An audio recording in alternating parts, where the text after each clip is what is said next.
खबर बहराइच से है, जहां दहेज लोभियों ने एक और विवाहिता को मौत की नींद सुला दिया है। सरकार बेशक दहेज लोभियों पर नकेल कसने की ढिंढोरा पीट रही है, पर असल हकीकत इसके उल्टे है। ताजा मामला जनपद के नवनिर्वाचित थाना मटेरा क्षेत्र के ग्राम पंचायत गौरहला के मजरा ओझवा का है, जहां बीती रात संदिग्ध परिस्थितियों में एक विवाहिता की मौत हो गई। सूचना पर पहुंचे मायके वालों ने दहेज हत्या का आरोप लगाते हुए मटेरा थाने पर तहरीर दी है। बताया जा रहा है कि विवाहिता की शादी 4 वर्ष पूर्व तसव्वुर खान पुत्र कादिर खान के साथ हुई थी। वहीं इस मामले में बहराइच के कप्तान डॉक्टर विपिन कुमार मिश्रा ने बताया कि मृतका के भाई की तहरीर पर पति सहित अन्य परिवारजन पर केस दर्ज कर विधिक कार्यवाही की जा रही है। मटेरा थाने की पुलिस ने शव को कब्जे में लेकर पोस्टमार्टम के लिए भेज दिया है और आरोपी की तलाश की जा रही है। जरीना कहाँ रहती हो? नवाबगंज। यहाँ किस लिए आप आई हैं? हमारा बिटिया खत्म हो गई। कब खत्म हुई है? रात में। कैसे खत्म हुई? अब का पता, मार से खत्म है। मार से खत्म हुई है। हाँ। सूचना आपको कैसे मिली? आपकी सूचना मिली हमका परिवार से। परिवार वाले कितने बजे आपको सूचना मिली? हम 1 बजे कई मिनट में भैया आ गए। 1 बजे रात वाला दिन वाला? नहीं, रात में 1 बजे 1:07 पे हम यहाँ आ गए। 1 बज के 7। आप कौन है? जी, मैं भाई हूँ। लड़की का? हाँ, छोटी बहन है हमारी। अच्छा, और घर के परिवार तो मौजूद है नहीं? नहीं, घर के परिवार कोई नहीं मौजूद है। रात में हम लोग आए, सुबह 7 बजे मिट्टी का इंतजाम ये लोग कर रहे थे। फिर हमारे गाँव से आदमी लोग आए, फिर रुकवाए, फिर मैंने सूचना दी वहाँ पे, तो अभी एसओ सर आए यहाँ पे।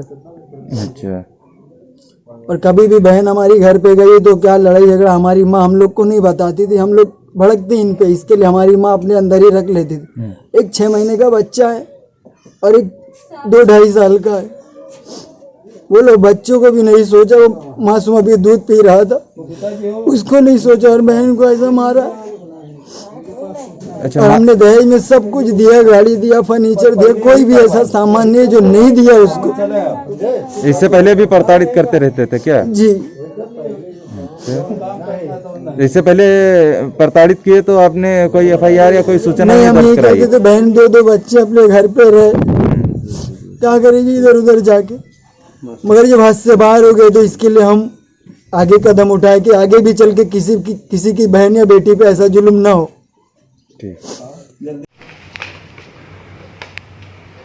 थाना मल्लीपुर के ग्राम बेगमपुर निवासी सद्दन खां पुत्र बच्चन खां द्वारा आज आरोप लगाया गया है कि उनकी छोटी बहन, जिसकी शादी तसव्वुर खां पुत्र कादिर खां निवासी ओझवा मटेरा के साथ हुई थी, उसको दहेज के लालच में उस परिजनों ने और ससुराली जनों ने मिलकर उसकी हत्या कर दी है। इस संबंध में दहेज हत्या का अभियोग उनकी तहरीर पर पंजीकृत किया जा रहा है तथा अग्रेतर विधिक कार्रवाई लिखित है।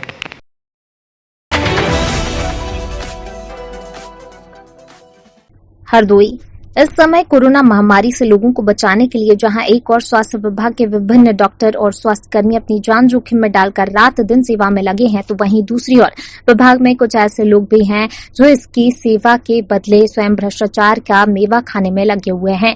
जिले के सेहत महकमे में आला अधिकारियों की मिलीभगत से एक चीफ फार्मासिस्ट पर लाखों रुपए के घोटाले का आरोप सामने आया है। आरोप है कि जो रकम कोरोना के खिलाफ निर्णायक लड़ाई लड़ने के लिए खरीदे जाने वाले मास्क, ग्लव्स, सैनिटाइजर और PPE किट के लिए स्वास्थ्य विभाग को दी गई थी, उस रकम से तमाम अनावश्यक चीजें कमीशनखोरी के खेल के चलते खरीद ली गईं।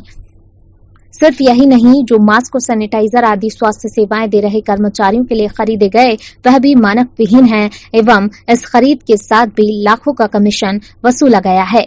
विदित हो कि इस समय पूरा देश कोरोना महामारी से लड़ रहा है। इस संघर्ष में विभिन्न डॉक्टर और स्वास्थ्यकर्मी अपनी जान जोखिम में डालकर रात दिन सेवाएं दे रहे हैं, तो ऐसे में इन लोगों की सुरक्षा के लिए विभिन्न जनप्रतिनिधियों द्वारा लाखों रुपया जिला स्तर पर प्रशासन के माध्यम से स्वास्थ्य विभाग को अपने निधियों से उपलब्ध कराया गया। इस धनराशि से स्वास्थ्य सेवाएं दे रहे कर्मचारियों के लिए जहां मास्क, सैनिटाइजर और PPE किट खरीदी जानी थी, तो वहीं दूसरी ओर इन जनप्रतिनिधियों द्वारा प्रशासन से यह अपेक्षा की गई थी कि उस धनराशि से मास्क और सैनिटाइजर खरीदकर उनके क्षेत्र में आम जनता तक यह चीजें पहुंचाई जाएं, मगर जनप्रतिनिधियों की दोनों ही अपेक्षाएं पूरी होती नहीं दिख रही हैं। इस बीच स्वास्थ्य विभाग के केंद्रीय औषधि भंडार में चीफ फार्मासिस्ट के पद पर तैनात जयंत तिवारी का एक नया भ्रष्टाचार उजागर हो गया। विदित हो कि केंद्रीय औषधि भंडार के माध्यम से ही जिला चिकित्सालय एवं विभिन्न सीएचसी और पीएचसी के लिए तमाम आवश्यक वस्तुओं की खरीदी की जाती है एवं ये खरीद विभागीय नियमों के अनुसार जेम पोर्टल के माध्यम से की जाती है। जेम पोर्टल पर आमंत्रित निविदाओं में न्यूनतम मूल्य पर गुणवत्तापूर्ण वस्तुओं की आपूर्ति करने वाली फर्म से ही वस्तुएं क्रय करने की व्यवस्था की गई है, परंतु आरोप है कि कमीशनखोरी और भ्रष्टाचार के खेल में महारत हासिल कर चुके विवादित चीफ फार्मासिस्ट जयंत तिवारी द्वारा नियमों की धज्जियां उड़ाते हुए मनचाहे फर्मों से सामग्रियों की खरीद की गई है। अजमेर कोरोना महामारी की रोकथाम के लिए किए जा रहे प्रयासों के तहत मलूसर वाबड़ी क्षेत्र में कोरोना वायरस संक्रमित व्यक्ति पाए जाने पर जिला मजिस्ट्रेट श्री विश्व मोहन शर्मा ने अजमेर शहर में कर्फ्यू और जीरो मोबिलिटी क्षेत्र का दायरा बढ़ाने के निर्देश दिए हैं। इसके तहत पुलिस थाना क्लॉक टावर, रामगंज एवं अलवर गेट के नए क्षेत्रों को भी शामिल कर लिया गया है। अतिरिक्त जिला मजिस्ट्रेट शहर श्री विशाल दवे ने बताया कि मलूसर वावड़ी क्षेत्र में नया संक्रमित व्यक्ति मिलने पर यह निर्णय लिया गया है। भारतीय दंड प्रक्रिया संहिता 1973 की धारा 144 के अंतर्गत प्रदत्त शक्तियों का प्रयोग करते हुए मानव जीवन एवं स्वास्थ्य एवं सुरक्षा के खतरे को मद्देनजर रखते हुए पूर्व में जारी निषेधाज्ञा में वर्णित क्षेत्र के साथ ही नए क्षेत्रों में भी कर्फ्यू लगाया गया है। उन्होंने बताया कि अब कर्फ्यू क्षेत्र में पुलिस थाना क्लॉक टावर क्षेत्र में अंधेरी पुलिया से सड़क के दोनों तरफ की बस्ती, पटेल नगर, माली मोहल्ला को सम्मिलित कर चूना भट्टा तिराहे तक, चूना भट्टा तिराहे से रेलवे स्टेशन, तोपदड़ा क्रॉसिंग, कचहरी रोड की रेलवे स्टेशन की तरफ की दुकानें, गांधी भवन चौराहा होकर स्टेशन की रोड की दुकानें व रेलवे स्टेशन को सम्मिलित कर मॉर्डिनल ब्रिज तक क्षेत्र, मॉर्टिंडल ब्रिज से रेलवे स्टेशन की तरफ का बाएं व दाएं का तरफ का क्षेत्र व व्यावर रोड पर राजकीय महाविद्यालय हजारीबाग रेलवे क्वार्टर को सम्मिलित कर पहाड़गंज राजेंद्र स्कूल, जटिया कॉलोनी, खटीक बस्ती को लेकर वापस राजेंद्र स्कूल, सीता गौशाला को सम्मिलित कर रेलवे क्वार्टर व सेंट एंसलम्स स्कूल को लेकर GCA चौराहे तक के अंदर का समस्त क्षेत्र सम्मिलित होगा। आगरा जिला प्रशासन की अनदेखी एक बार फिर सामने आई है। कमला नगर के अग्रसेन सेवा सदन में 22 दिनों से क्वारंटाइन किए गए पारस हॉस्पिटल के नर्सिंग स्टाफ ने सेंटर पर धरना देना शुरू कर दिया है। क्वारंटाइन सेंटर में मौजूद लोगों ने जिला प्रशासन और स्वास्थ्य विभाग द्वारा 22 दिन बीतने के बाद भी शुद्ध न लिए जाने पर लापरवाही बरतने के आरोप लगाए हैं और प्रशासन से नाखुश लोगों ने भूख हड़ताल कर धरना देना शुरू कर दिया है। जो स्वास्थ्य विभाग है उसने हम लोगों की कोई सुध नहीं ली। इसमें कई CLD के मरीज, 2-1 डायबिटीज के मरीज इसमें पड़े हुए हैं, किसी का कोई सुध नहीं लिया गया। जब वहां से शिफ्ट किया गया तो वहां भी शिफ्ट करते हुए भी ये नहीं किया गया कि हाँ साहब हम इन लोगों की जांच कर ले, जो पॉजिटिव है उनको क्वारंटाइन में भेज दें, निगेटिव है उनको यहाँ भेज दें। ये कुछ नहीं किया उन्होंने। आज जब 22 दिन हो गया तो 22 दिन बाद हम लोगों को ये कहा जा रहा है कि अब आपका जांच होगा, जबकि उस समय जिसका जांच हुआ वो सब निगेटिव होके, जो पॉजिटिव थे वो भी निगेटिव होके घर चले गए, उनके नाते रिश्तेदार चले गए। और हम लोगों का अब 22 दिन बाद आज जांच होने की बात हो रही है। तो अब हमारा पिछला 21 दिन कौन लौटाएगा, जो हमने हमारे बच्चे रोडों के काटे, हम लोग बीमारी की स्थिति में आ रहे। तो लास्ट जांच कब हुई थी आप लोगों की? कोई जांच नहीं हुई है, हमारी लोगों की कोई भी जांच नहीं हुई है। कोई जांच, हम लोगों को क्वारंटीन किया गया था। क्वारंटीन के बाद में अभी तक सबसे पहले बोला गया 14 दिन के लिए क्वारंटीन कर रहे हैं। इसके बाद में 14 दिन बाद जब हम लोगों ने बोला मुझे घर भेज दिया जाए, होम क्वारंटीन कर दिया जाए, तब कि सब लोग यहाँ पे आए, सब लोगों ने बोल दिया कि अब 21 दिन रहना पड़ेगा। 21 दिन मुझे आश्वासन दिया गया, 21 दिन बाद तुम्हें घर भेजा जाएगा, तुम लोग निगेटिव हो, कोई भी दिक्कत नहीं है तुम्हें। सच में यही बात है कि मेरे जितना भी स्टाफ है यहाँ पे किसी को ना तो फीवर, ना जुकाम, ना खांसी, कुछ नहीं हुआ। 21 दिन का टाइम दिया गया, 21 दिन बाद घर भेज देंगे। जब 21 दिन पूरे हो गए तब भी कोई सूचना नहीं, तब भी कुछ भी सुनवाई नहीं हो रही है कि हम लोगों को घर भेजा जाए, होम क्वारंटीन किया जाए, कुछ भी नहीं हो रहा है। जब हम लोगों ने कल कहा है कि अब हम लोगों को घर भेजा जाए, नहीं तो हम लोग कल भूख हड़ताल पे बैठेंगे, तब आज SDM साहब हैं या कौने साहब, ये वैसे इनने बहुत सहयोग किया है, लेकिन अब ये ये आदेश लेके आए हैं कि अब आप लोगों का अब जो जांच होनी चाहिए, जब हम लोग निगेटिव हैं तो हम लोग कोई दिक्कत नहीं है, कुछ भी दिक्कत नहीं है, फिर हम लोग क्यों जांच कराए? पॉजिटिव थे वो लोग घर चले गए निगेटिव हो गए। हम लोग यहाँ पे 21 दिन से क्वारंटीन है, आज 22 दिन हो गए पूरे, मुझे 22 दिन पूरे हो चुके हैं, आज 23वां दिन चल रहा है, तब भी मुझे घर नहीं भेजा गया। अब कह रहे हैं 23 दिन बाद अब जांच करवाएंगे, क्यों? टोटल कितने लोग हैं आज? 48 स्टाफ है यहाँ पे। 48 आया अंदर आओ सब लोग। जब हम लोग पॉजिटिव वाले निगेटिव होके घर जा सकते हैं, हम लोग क्वारंटीन में कोई दिक्कत नहीं है, हम लोग कुछ नहीं है, फिर हम लोगों को क्यों नहीं भेजा जा रहा है घर? और अब 22 दिन बाद सीएम साहब हमें जांच के लिए क्यों आग्रह करा, पहले क्यों नहीं किया उन्होंने? अगर जांच ही करानी थी तो शुरुआत में जब 7 तारीख से एडमिट किया था तब जांच करानी चाहिए थी 6 उनको। तारीख को उन्होंने हमें बंद किया था, उसके बाद उन्होंने कोई जांच अगर उन्हें करनी थी तो 6 तारीख को करते, या 14 को जब उन्होंने 14 को तब शिफ्ट करते। किया था, आज तब 22 दिन सीएम साहब को याद आ रही है स्वास्थ्य विभाग को कि हम लोगों को मतलब जांच की जाए। इससे पहले सीएम साहब स्वास्थ्य विभाग मेरे घर में कोई बच्चे नहीं है क्या? मेरी फैमिली नहीं है क्या? हम लोगों को यहाँ पे होम क्वारंटीन कर रखा है। वो मेरी जांच तो कल ही खराब हो गई, कुछ सबकी है, मेरी मतलब हमारी तो मनीष मैं जाऊँ फिर?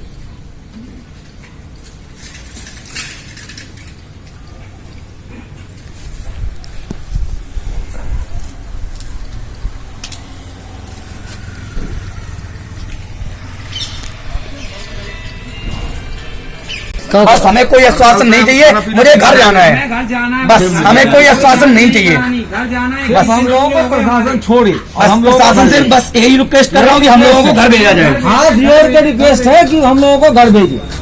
ना खाना खाएंगे ना कुछ करें, बैठे हैं, बस घर भेजना है मुझे।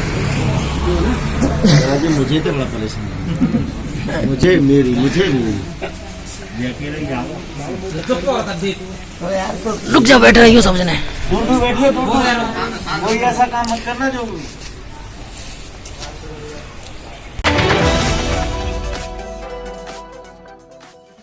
12 घंटे में 66 नए रोगी मिले, जाने कहां कितने कोरोना संक्रमित पॉजिटिव। राजस्थान की राजधानी जयपुर समेत 7 जिलों में मंगलवार सुबह 9 बजे तक कुल 66 और कोरोना पॉजिटिव सामने आए हैं। पिछले 12 घंटों में कोटा से 19, जयपुर से 17, जोधपुर से 13, अजमेर से 11, टोंक से 3, धौलपुर से 2 और सीकर से 1 नया कोविड-19 से संक्रमित पाए गए हैं। इसी के साथ प्रदेश में कोरोना पॉजिटिव का आंकड़ा 2328 पहुंच गया है। इन 12 घंटों में कोटा के NHCH अस्पताल में एक 60 वर्षीय महिला रोगी ने इलाज के दौरान दम तोड़ दिया। एक दिन पहले सोमवार को प्रदेश में अब तक एक दिन में रिकॉर्ड 9 मौत कोरोना से हुई थी। रायबरेली, जीवन से लेकर मरण तक, पाप से लेकर पुण्य तक, कष्ट से लेकर मोक्ष तक सभी जगह इंसान को ईश्वर के सन्मार्ग तक पहुंचाने वाली पतित पावनी मां गंगा की छत्र छाया में पल रहे हजारों पुरोहित एवं व्यापारी वर्ग आज लॉकडाउन के चलते भुखमरी की कगार पर पहुंच चुके हैं। दूसरी तरफ क्षेत्रीय प्रधान द्वारा राजनीतिक द्वेष के चलते शासन द्वारा दी जाने वाली सुविधाएं भी नहीं मिल पाती। कुछ लोग जो गंगा की तलहटी में हरी सब्जी तरबूज उगाते हैं वो बिक्री ठप है। नाव चलाने वाले भी अपना घर चलाने को मजबूर हैं। मैं आ गया हूँ माँ गंगे के दरबार में। गोकर्ण घाट, गोकना घाट है ये गंगा जी का तट है। यहाँ भी सन्नाटा है। मैं आपको दिखाना चाहूँगा कि मैं माँ गंगे के दरबार में हूँ, माँ गंगे के गोद में चल रहा हूँ। जय हिंदुस्तान, देखा जाए चेक तो की जाएगी, देखा तो जाएगी। माँ गंगा के इस तट से अब उस तट की तरफ जा रहे हैं हम लोग। अब यहाँ पन्नन के खेती को हो गए नहीं। हम ये दिखा रहे हैं आपको कि अब ये 20 धारा में देखिए चल रही है नाव और ये हमें पार करा रहे हैं। और सबसे बड़ी चीज़ ये है, आपको हम वो दिखाने जा रहे हैं उस तरफ जहाँ पर तरबूज की खेती होती थी। बाढ़ से वो बहुत सारी चीज़ें खराब हो गई हैं। गंगा तट का जो आखिरी छोर है जहाँ पर तरबूज की खेती होती, मैं दिखा रहा हूँ नीचे, आप जरा दिखाइए। तरबूज लगे हुए हैं, तरबूज लगे हुए हैं, लेकिन इस बात के गवाह है कि ये बिकेंगे कहाँ। सबसे बड़ी मुश्किल ये है कि आज माँ गंगा के तट पर जो भी व्यवसाय करने वाले लोग हैं, नाव चलाने वाले लोग हैं, बहुत सारे दाह संस्कार कराने वाले लोग हैं, पूजा पाठ कराने वाले लोग हैं, स्नान करने जो लोग आते हैं, उन सब की दिक्कतें बढ़ी हैं। चूंकि यहाँ कोई आ नहीं रहा है, ऐसे में सरकार को इस ओर ध्यान देना चाहिए कि इनकी भी जीविका चले। ये सब एकदम साफ हो गया। अच्छा हाँ जी सर, कुछ नहीं रह गया है। अच्छा तो थोड़ा थाड़ा रह गया, जैसे 1000 थाले में 200 रह गया है, जी 800 डूब गए हैं। जी तो इसमें जैसा सब जो लगा है वो भी नहीं आना। ये गंगा जी का तट है, गोकर्ण घाट है। मैं आपको दिखा रहा हूँ कि मैं इस तरफ आया हूँ और इस तरफ जहाँ सब्जियाँ उगाई जाती थी, तरबूज है, खीरा है, लौकी है, बहुत सारी चीज़ें उगाई जाती थी। ऐसे में भरण पोषण को लेकर एक बड़ी चिंता हुई है लोगों को और समस्या भी हुई है। कोरोना बीमारी के चलते, कोरोना महामारी के चलते लोगों का व्यवसाय कई जगह प्रभावित हुआ है। मंदिरों में पूजा पाठ को लेकर अगर बात करें, वहाँ भी समस्या खड़ी हुई है। यहाँ गंगा तट पे भी समस्याएं खड़ी हुई हैं, क्योंकि बहुत सारे लोग आते थे और बहुत सारा इन लोगों को दान भी मिलता था, जिससे इनका घर भी चलता था। गंगा तट के किनारे गोकर्ण घाट पे एक सामुदायिक शौचालय केंद्र बना हुआ है, जो NTPC द्वारा गिफ्टेड है। सवाल इस बात का है कि बराबर इस शौचालय में ताला लगा रहता है। यहाँ के मौजूदा प्रधान ब्रजेश यादव की दबंगई की वजह से ये हमेशा बंद रहता है, जबकि सार्वजनिक शौचालय कम से कम हमेशा खुला रहना चाहिए। देखिए, मैं दिखाना चाहूँगा, इधर ताला बंद है बराबर। आईजी व कमिश्नर ने किया निरीक्षण। दरअसल जब से कमिश्नर मुकेश मेश्राम को जिले का नोडल अधिकारी नियुक्त किया गया है, तब से वो लगातार जिले में कोरोना महामारी से लड़ने के लिए प्रयासरत दिख रहे हैं। वो लगातार शहर से लेकर ग्रामीण क्षेत्रों का दौरा कर रहे हैं। कभी वो हॉटस्पॉट वाले क्षेत्रों का दौरा करते हैं, तो कभी गल्ला मंडी की व्यवस्थाओं का जायजा लेने के लिए चले जाते हैं।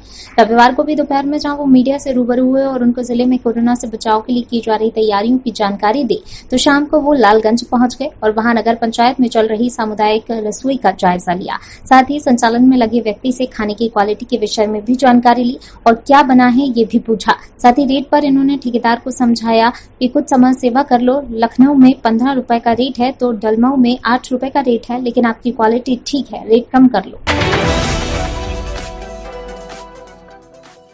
खागा फतेहपुर आज दिनांक 27 अप्रैल को खागा तहसील के लाखीपुर गांव में सुनील पटेल पुत्र पप्पू पटेल उम्र 32 वर्ष अपने घर की लाइट बनाने के लिए गांव में लगे ट्रांसफार्मर के खंभे पर चढ़ गया। उस समय लाइट सप्लाई नहीं हो रही थी, लेकिन जब वो तार जोड़ रहा था तभी अचानक लाइट सप्लाई चालू हो गई, जिससे सुनील को करंट लगा और वह सिर के बल जमीन पर गिर गया। वहां पर उपस्थित ग्रामीण तुरंत सुनील को हरदो CHC लाए, परंतु उसकी मौत हो गई।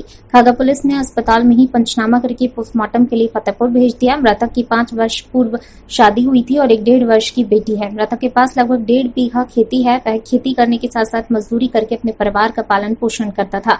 अब उसके परिवार में कमाने वाला कोई नहीं है। जनपद जालौन में जहां महामारी कोरोना संक्रमित मरीज पाए जाने पर हड़कंप मचा हुआ है, वहीं देखा जाए तो किसानों के लिए दीपक बने प्रेरणा स्रोत खेती के माध्यम से उगाही 12 एकड़ में खीरे की फसल। लॉकडाउन के चलते ग्राम सिंगटोली में एक किसान ने अपने खेत में पूरी मेहनत व लगन से खेती के माध्यम से उगाही 12 एकड़ में खीरे की फसल। हमारे देश के प्रधानमंत्री नरेंद्र मोदी जी ने किसानों को अपने खेत में मेहनत करने को नहीं रोका। उनका संदेश तो बस यही है कि कोरोना जैसी महामारी से सभी देशवासी अपना बचाव करें और सुरक्षित रहें। वहीं देखा जाए तो पूरे देश में लॉकडाउन लगा हुआ है। किसान अपने खेतों पर मेहनत करने पर बहुत ही मेहनत कर रहे हैं। ऐसा ही मामला हमें जालौन के तहसील के ग्राम सिंगटोली में किसान दीपक कुशवाहा के माध्यम से देखने को मिला है, जो पेशे से अध्यापक है। उन्होंने अपने 12 एकड़ खेत में खीरे की खेती किसानों के लिए अध्यापक दीपक कुशवाहा बने प्रेरणा स्रोत खेती के माध्यम से उगाई 12 एकड़ में खीरे की फसल। किसान दीपक कुशवाहा ने अपनी पूरी लगन मेहनत से की खेती। दीपक कुशवाहा का कहना है, मैंने पूरी मेहनत और लगन से खेती की है तो बहुत अच्छी उत्पत्ति पैदावार हुई है। वहीं पूरे देश में लॉकडाउन लगा हुआ है और मैंने लॉकडाउन का पूर्णतः पालन करते हुए मैंने फिर भी अपने खेत पर खीरे की फसल बोई तो खीरा बहुत ही काफी तादाद में पैदावार हुआ है। केवी के वरिष्ठ वैज्ञानिक डॉक्टर संजीव डॉक्टर अमित कनौजिया के मार्गदर्शन से इस खेती को सफल बनाया। वहीं कुछ किसानों का कहना है कि खेती में मेहनत अगर की जाए तो फसल की बहुत अच्छी पैदावार होती है। वहीं किसान कुशवाहा का कहना है कि हमें अपने खेतों में गोबर खाद जरूर डालनी चाहिए, जो हमारे जानवरों से उत्पन्न होती है। दीपक सिंह पेशे से एक शिक्षक हूँ और लॉकडाउन में मैं अपने घर पे आया हूँ, तो मैंने सोचा कि जैविक खेती में जैविक तरीके से खेती में कुछ काम किया जाए। तो यहाँ मैं किसानों को हमने सर्च किया, नेट पे किया, गूगल पे देखा और कई जगह पे, और इससे पहले मैं राष्ट्रीय सेमिनार भी अटेंड कर चुका था कई सारे। तो फिर मैंने यहाँ इस समय मिला तो जैविक खेती पे काम किया। तो यहाँ कई सारे किसानों को हमने मोटिवेट किया, खुद अपने फार्म पे काम करके दिखाया। खुद ये सारी आप ये फसल देख सकते हैं, हमारा विद इन 1 महीने में हार्वेस्टिंग। अभी 2 बार ये फसल हमारी टूट चुकी है। ये जैविक, ये पूरी तरीके से ऑर्गेनिक खीरा है और ये बहुत ही मिनरल्स विटामिन से भरपूर है। अच्छा है, टेस्ट में भी बहुत अच्छा है ये।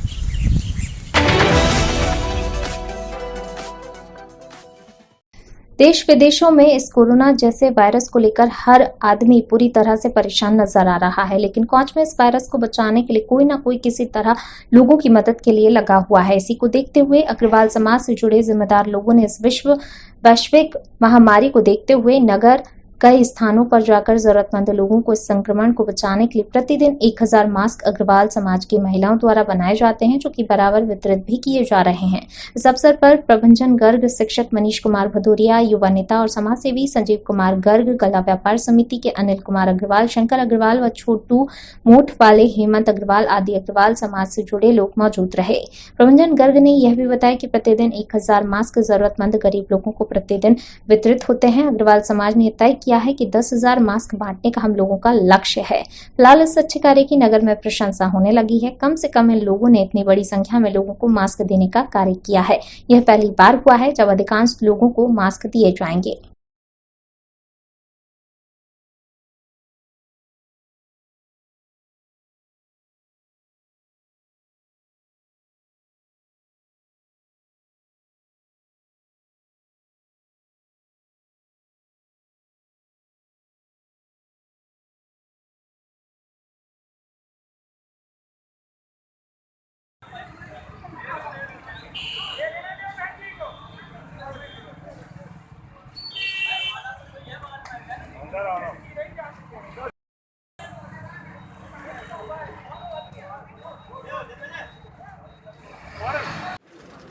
अग्रवाल समाज की महिलाओं द्वारा जो मास्क बनाने का काम किया जा रहा है, तो क्या कहना चाहिए? बस यही कहना चाह रहे हैं, हम लोग कोऑपरेट करना चाहते हैं उन गरीब लोगों के लिए जिन पे अपने अभी फैसिलिटीज़ नहीं है, मास्क नहीं है या और भी चीज़ें नहीं है, उस चीज़ें में भी कोऑपरेट कर रहे हैं। अभी तो हम लोग मास्क बना रहे हैं, 50 लेडीज़ों का जो हम लोग का ग्रुप है, सब लोग अपना अपना योगदान दे रहे हैं मास्क बनाने में। तो लगभग एक दिन में कितने मास्क तैयार कर रही हैं? मतलब मास्क कम से कम तो 1000 तो हो जाते हैं हम लोग, उससे कम तो नहीं होता है। सब लोग अपना घर का काम करके और इस काम में लग जाते हैं।